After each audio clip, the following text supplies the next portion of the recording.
मंजिल तक पहुंचकर सही से बस जाने की ख्वाहिश सब में होती है। हम में से कोई भटकाव नहीं चाहता। हम घर से यह सोचकर कभी नहीं निकलते कि भटक जाएंगे।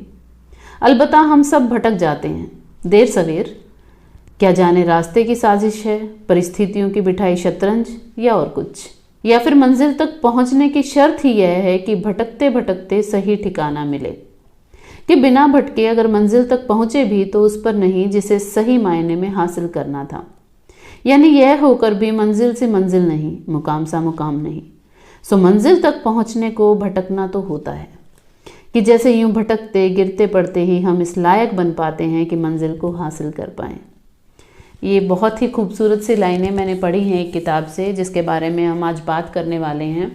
उससे पहले मैं आपको बता दूं, जो लोग यहाँ पर नए हैं, that my name is Nidhi Kaushik and you are welcome to my YouTube channel Nidhi talks.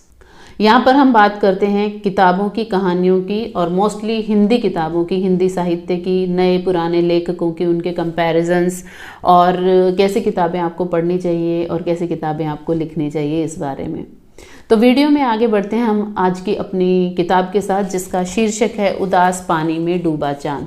उदास पानी में डूबा चांद लिखी है नीरज उपाध्याय जी ने, और ये उनकी पहली किताब है, पब्लिश्ड बाय हिंद युगम पब्लिकेशन।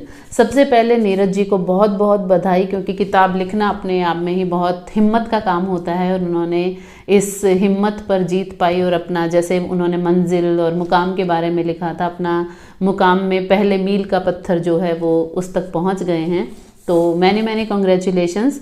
अब हम बात करते हैं आगे किताब के बारे में। सबसे पहले किताब का शीर्षक। किताब का शीर्षक अपने आप में बहुत अच्छा है, उदास पानी में डूबा चांद। एक ऐसा लगता है कि कोई लव स्टोरी होगी जो अधूरी या बहुत ही दर्दनाक होगी, लेकिन ये क्यूरियोसिटी जनरेट करता है कि ऐसी क्या कहानी होगी।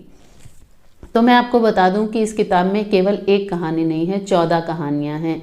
ये किताब एक कहानी संग्रह है, इसलिए मुझे इसका टाइटल तो बहुत ही अच्छा लगा और कवर भी बहुत प्यारा लगा।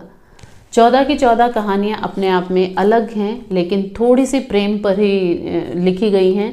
तो किसी में प्रेम पूरा होता है, किसी में अधूरा रह जाता है। तो उसी तरह जैसे हम सब की ज़िंदगी में अलग अलग वक्त पर प्रेम आता है और अलग अलग दौर से होकर गुजरता है, और फिर कुछ को मिलता है मुकाम, कुछ को नहीं मिलता है, उसी तरह की कहानियाँ इस किताब में लिखी गई हैं। इस किताब की सबसे अच्छी बात, और नीरज उपाध्याय जी की मैं कहूँगी कि सबसे अच्छी बात, क्योंकि मुझे जो सबसे ज़्यादा प्रभावित किया वो किया इस किताब की भाषा शैली ने। पहले ही किताब में इतनी सुंदर भाषा शैली का इस्तेमाल करना, और कहीं पर भी एक सिंगल मात्रा तक की कोई गलती नहीं, कहीं पर कोई ऐसा शब्द नहीं जिसको पढ़कर ये लगे कि ये क्या लिख दिया है। क्योंकि आजकल बहुत ज़्यादा ऐसी फूहड़ हिंदी का उपयोग किया जा रहा है। अगर मैं नए लेखकों को देखूं तो जिसको देखकर ये लगता है कि नहीं यार, ये हम पुराना साहित्य भी पढ़ते हैं तो ये शब्द पहले तो नहीं होते थे। लेकिन नीरज उपाध्याय जी ने अपनी भाषा का, अपने शब्दों के चयन का बहुत अच्छे से ख्याल रखा है, और वो इस पर खरे उतरे हैं कि वो अपने पाठकों को इम्प्रेस कर पाएँ। इस किताब की दूसरी अच्छी बात ये है कि इसमें वन लाइनर्स बहुत हैं, और बहुत ही सटीक वन लाइनर्स हैं जो हमारी और आपकी ज़िंदगी पर बिल्कुल सही बैठते हैं, और हमारी रोज़मर्रा की ज़िंदगी में हम ऐसे वन लाइनर्स को यूज़ कर सकते हैं और फील भी कर सकते हैं उनके पीछे छिपे जो फीलिंग्स हैं, जिस पर नीरज जी ने इनको यूज़ किया है। बहुत सारी पंच लाइन्स हैं जिनको पढ़कर हंसी भी आती है, और जिनको पढ़कर लगता है कि हाँ यार, ज़िंदगी मजाक ही करती है हमारे साथ कभी कभी।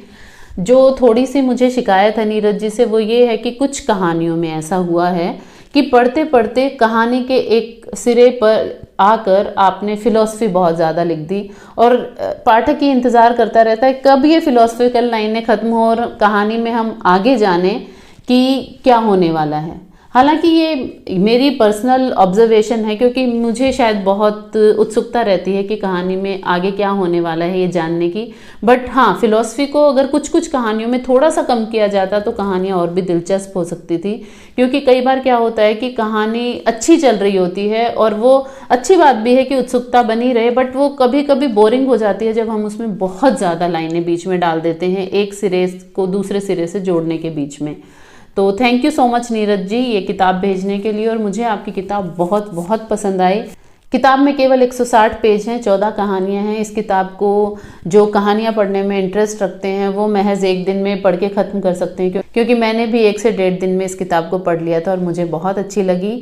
और आपकी पहली किताब है, फिर से एक बार मुबारकबाद। और मैं चाहती हूँ कि सभी लोग इस किताब को खरीदें और पढ़ें, क्योंकि पहले ही किताब में इतनी सुंदर भाषा का प्रयोग मैं बहुत कम देखती हूँ आजकल के लेखकों में, और मुझे बहुत अच्छी लगी।